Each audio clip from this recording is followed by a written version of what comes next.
Friends of Tifa, kita berjumpa kembali dalam channel Tifa and Friends. Kali ini kita undang figur yang cukup terkenal di dunia dirgantara, Marsikal Purnawirawan C.P. Hakim. Beliau banyak sekali posisinya, antara lain pernah menjadi Kepala Staf Angkatan Udara dan berbagai posisi lainnya. Nah, dalam waktu sekitar 25 menit ke depan kita akan berdiskusi dengan Pak Cepi tentang konteks situasi pertahanan dan keamanan nasional di Indonesia, khususnya terkait sesuai dengan ekspertis Pak Cepi mengenai pengaturan pengelolaan wilayah udara nasional. Nah, bagi kita umumnya kaum awam adalah apa yang perlu diatur dengan udara sebenarnya, karena udara ini kan sampai ketinggian berapa yang perlu diatur, dan kebetulan saya tadi pagi juga membaca tulisan Pak Cepi di Kompas.com, kebetulan mengupas isu itu. Nah, jadi pas kalau sekarang coba kita diskusikan tentang pengaturan pengelolaan wilayah udara nasional.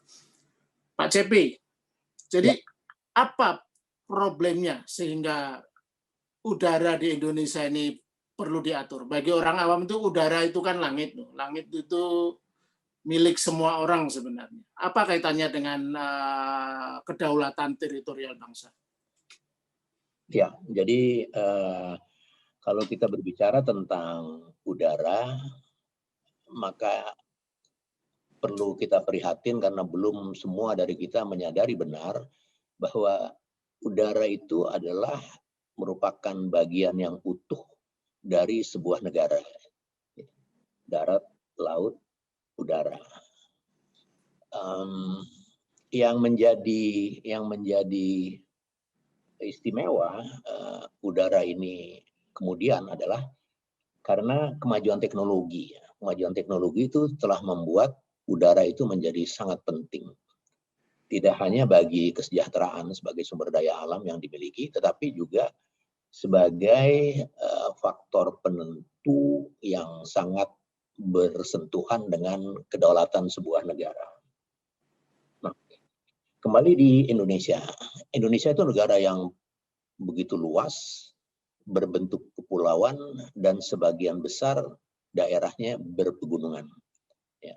Dengan gambaran seperti itu, mau tidak mau ya, itu kondisio sine qua non, kita harus memiliki jaringan perhubungan udara sebagai sarana transportasi. Ya, itu kita melihat di dalam dulu. Sarana transportasi itulah yang paling efisien di negara yang seperti ini.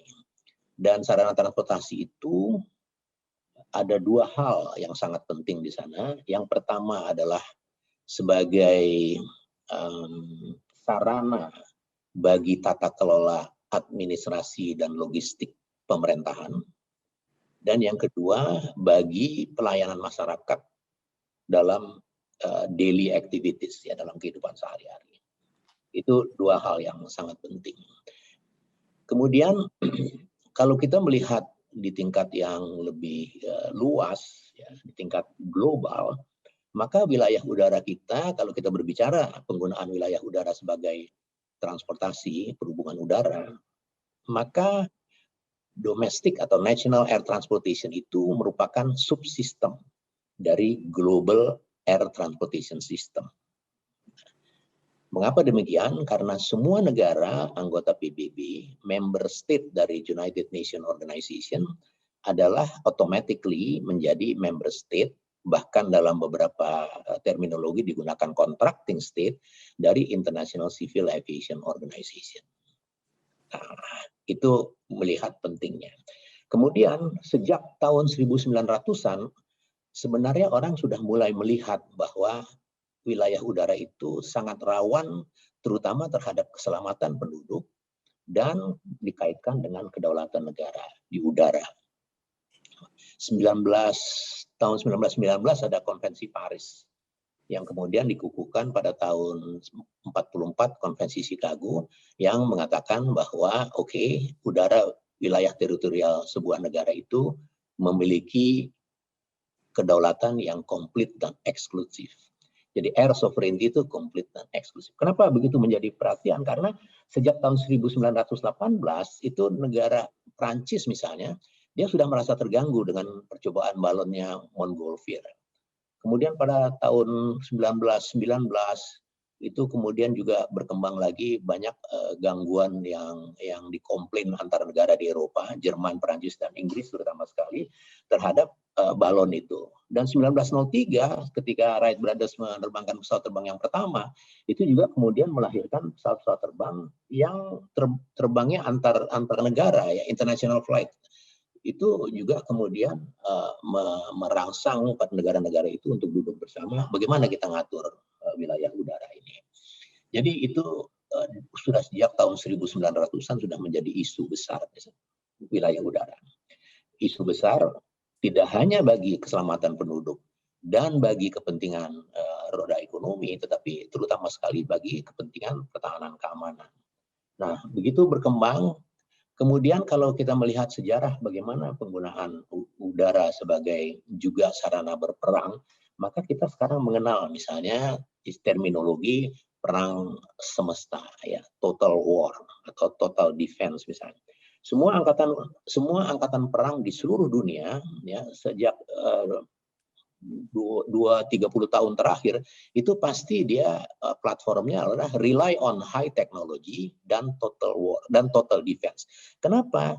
Karena sejak Perang Dunia Pertama orang sudah tidak bisa lagi membagi perang itu dengan garis depan dan garis belakang.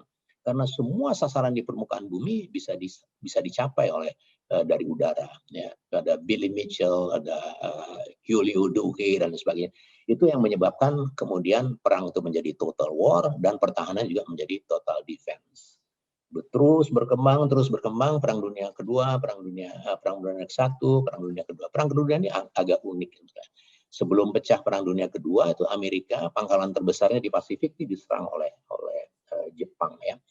Dan itu adalah di bukunya Future of War, Meredith Friedman itu ditulis Pearl Harbor itu sebagai the origin failure of American military.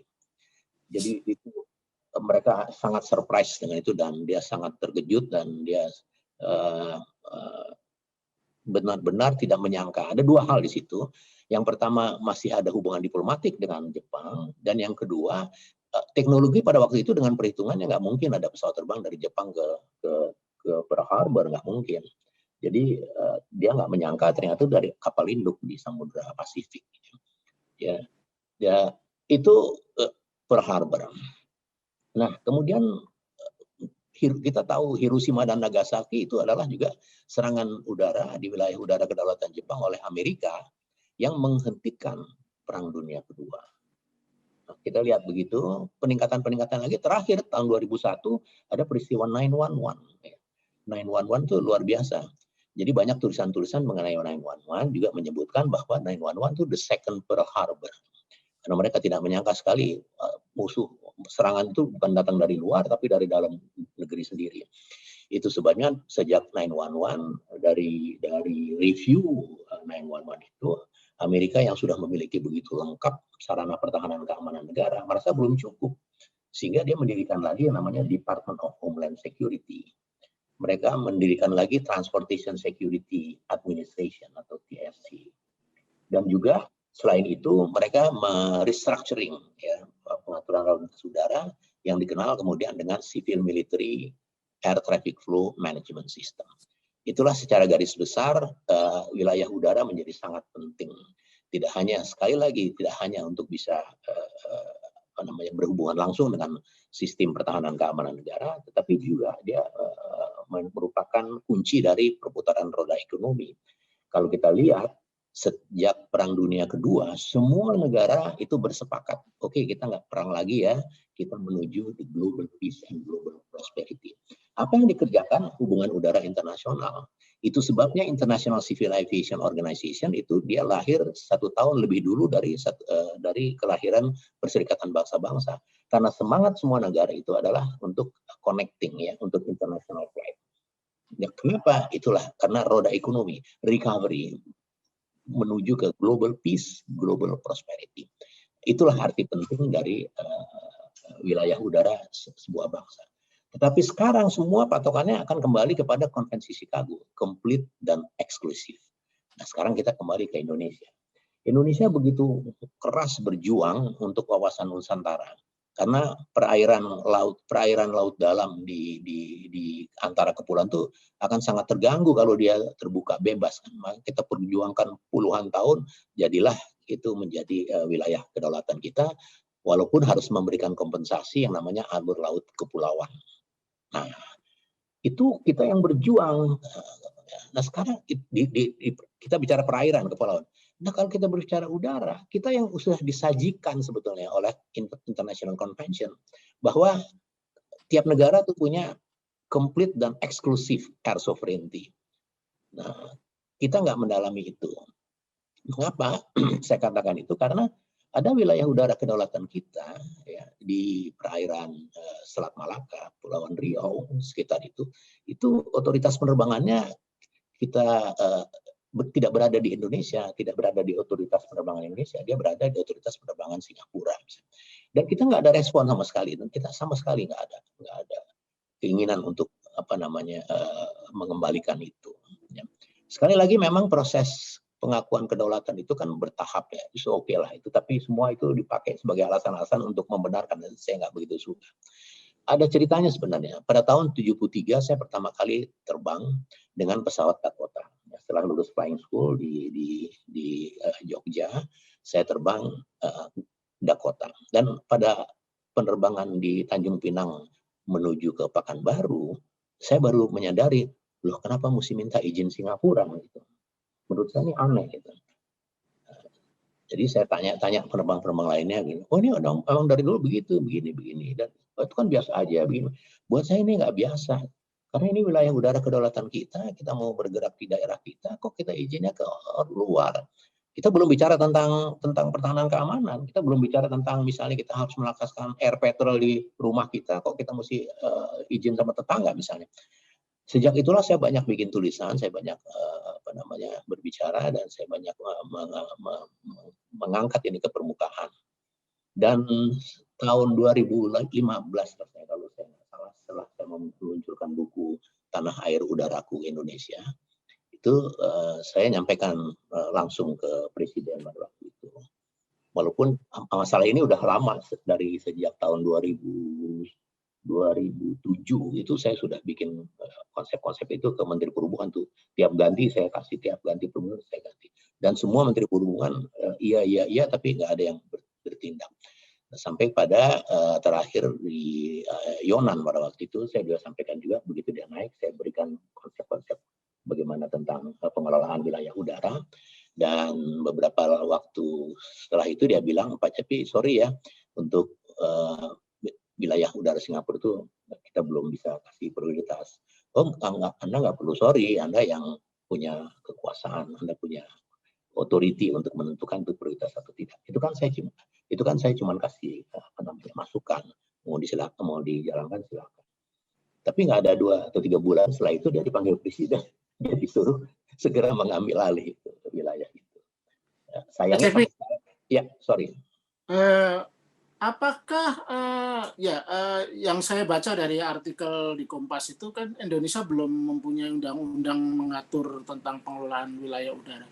Apakah sepanjang yang Pak Cepi tahu sejauh ini ada kasus atau insiden pelanggaran atau hal-hal yang karena belum ada aturan undang-undangnya sehingga kemudian kita kecolongan, ada nggak? Iya, makanya di tulisan itu kan saya kasih beberapa pointers ya, poin-poin yang sangat penting. Jadi kalau kita berbicara kepada pengaturan pada undang-undang, maka kita harus berangkat sebenarnya dari konstitusi kan, dari undang-undang dasar sebenarnya. Nah, wilayah udara itu di undang-undang dasar itu belum dinyatakan secara resmi bahwa wilayah udara di atas teritorial Indonesia itu sebagai wilayah kedaulatan kita. Sehingga atau saya walaupun seorang hakim kan, tapi bukan lulusan fakultas hukum ya. Jadi jadi saya banyak belajar sama guru besar hukum udara. Saya belajar dari Pak Priyatna, saya belajar dari Pak Saifullah. Dan saya pertama kali mendapatkan ini dari Pak Saifullah pada waktu itu peringatan 50 tahun Fakultas Hukum Unpad jurusan Air and Space Law. Ya. Dia kenapa itu 50 tahun menjadi sangat berharga? Karena ternyata jurusan Air and Space Law di Unpad itu adalah yang pertama di Asia. Sehingga pada waktu ulang tahun itu datang orang FPI, orang ICAO, banyak international organization di bidang keudaraan yang datang. Dan saya juga diundang waktu itu sebagai pembicara, dan dalam diskusi-diskusi saya dapat dari Pak Saifullah, tolong Pak Cepi turut memperjuangkan ini, karena kita di Undang-Undang Dasar 45 pun yang udah berapa kali diamandemen, itu tidak pernah berhasil kita masukin usulan supaya ditulis sebagai wilayah kedaulatan. Mengapa itu penting? Apabila ada dispute dengan negara lain, maka dengan mudah akan dibilang, ya Anda tidak menyebut di konstitusi Anda aja tidak menyebut itu wilayah kedaulatan. Jadi ngapain lo kan bisa begitu gitu. Walaupun tidak sepenuhnya begitu, ada pendapat lainnya. Kalau kita berbicara tentang hukum kan terlalu banyak yang bisa diolah ya. Dan sudah ada beberapa undang-undang yang menyangkut tentang penerbangan itu, antara lain yang paling fenomenal adalah Undang-Undang Nomor 1 tahun 2009. Itu juga hasil dari karena kita didiskreditkan di dunia internasional sebagai sebuah negara yang tidak bisa comply dengan International Aviation Safety Standard.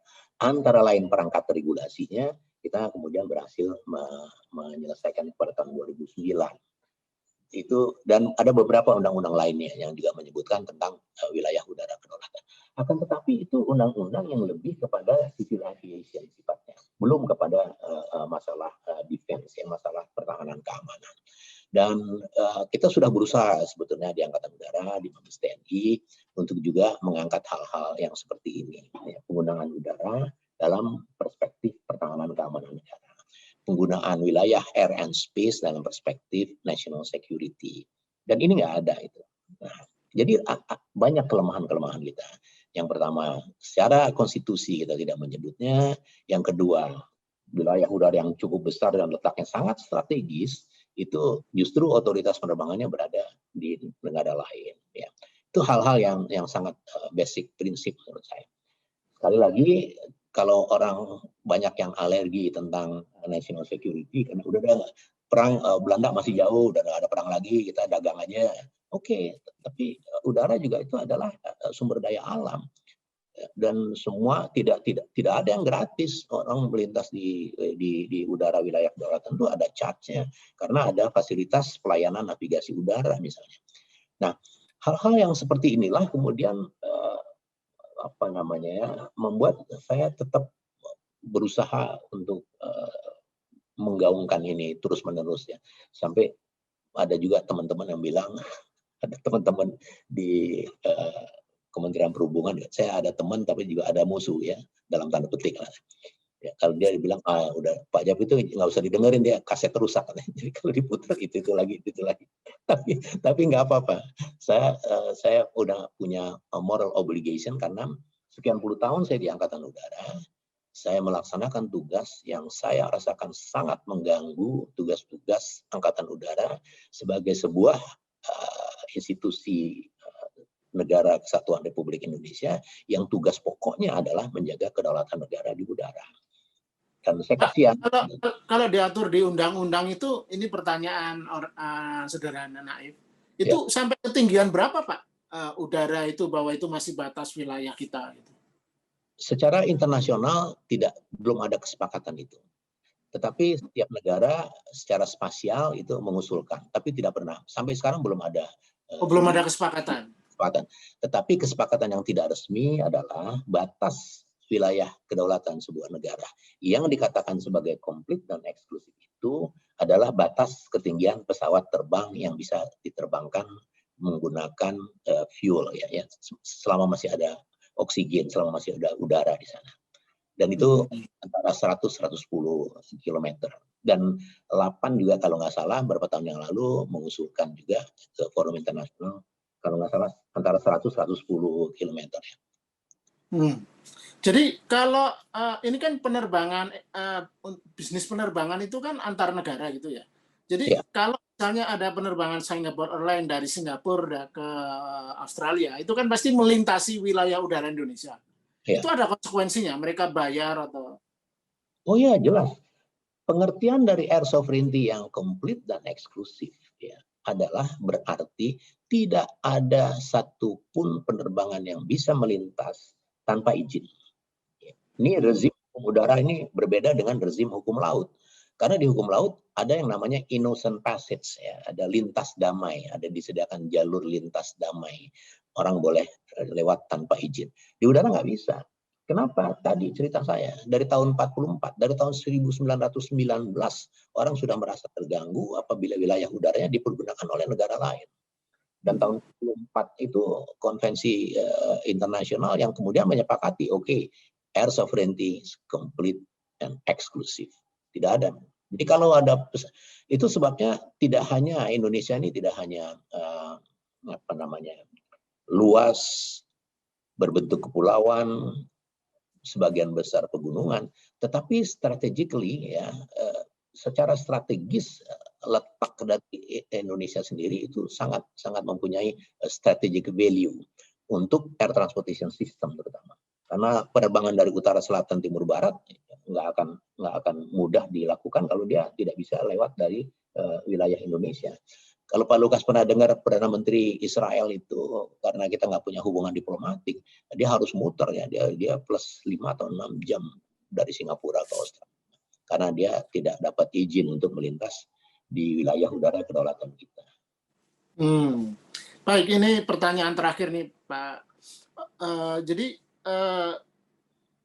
apakah undang-undang tentang pengelolaan wilayah udara itu nasional itu mendesak? Kalau mendesak, kenapa sepertinya itu tidak diprioritaskan atau saya belum pernah mendengar upaya menjadi pembicaraan diskusi yang serius di Badan Legislasi di DPR? Kenapa, Pak? Ya, oke. Jadi ini pertanyaan bagus nih. Kenapa mendesak, tapi kenapa nggak dikerjakan? Ya, itu kan sebenarnya itu. Ya. Kenapa? Saya melihatnya itu sebagai mendesak, tapi orang bisa melihat itu sebagai nggak usah dikerjain. Kenapa? Mendesak karena tanpa ada undang-undang, maka Angkatan Udara tidak bisa melakukan tugasnya. Ya. Pernah dengar peristiwa Bawean waktu itu saya kepala staf Angkatan Udara waktu itu. Ya, itu pesawat terbang Amerika tuh yang kita intercept itu. Nekat aja, kan kita intercept aja. Karena saya tahu nggak mungkin adu tembak lah, tapi harus terjadi insiden yang menjadi lesson learned. Jadi saya perintahkan untuk intercept aja. Nah, wilayah udara kita ini sering sekali digunakan oleh orang luar tanpa izin. Banyak sekali kasus. Dan kita punya perangkat National Air Defense yang sangat terbatas. Ya, kita belum punya yang lengkap, yang bagus untuk bisa menjaga itu, belum bisa. Dan kemudian itu menyulitkan. Ya. Berapa tahun belakangan ini kan pernah dengar juga kan kita mengintercept ada pesawat Pakistan dan pesawat Amerika yang kita force down namanya. Setelah turun terus nggak bisa diapa-apain juga. Ya. Kenapa? Perangkat undang-undangnya nggak ada. Ada undang-undang yang terpencil-pencil begitu yang cuman kalau nggak salah nggak tahu benar bagaimana, tapi sanksinya juga cuman berapa juta bayar, padahal interceptnya sekian miliar gitu. Jadi perangkat undang-undangnya itu tidak ada, penyidiknya tidak jelas siapa. Itu yang tengah kita perjuangkan, harus ada undang-undang itu yang mendasari supaya anak-anak ini yang bekerja menjaga pagar rumah kita ini ada dasar hukumnya. Kalau nggak susah. Kalau kita bicara tentang aviation, ya, we talk about internation. Ya, kita nggak bisa. Kalau kita begitu bicara tentang penerbangan, kita bicara tentang hal-hal yang antar bangsa sifatnya.